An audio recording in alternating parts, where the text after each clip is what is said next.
नामस्मरण हे नेहमी 108 वेळा करणं खूप महत्वाचं असतं। 1 हा आकडा दर्शवतो की ईश्वर एक आहे। 0 हा आकडा दर्शवतो की ईश्वर हा सर्व व्यापी आहे।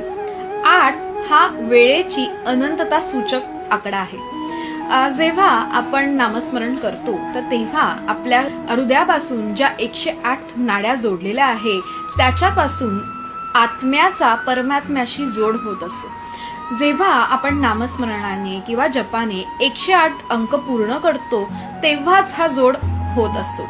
म्हणूनच आपण 108 वेळा नामस्मरण करणं हे खूप महत्वाचं असतं। देवांची नावं ही 108 आहेत।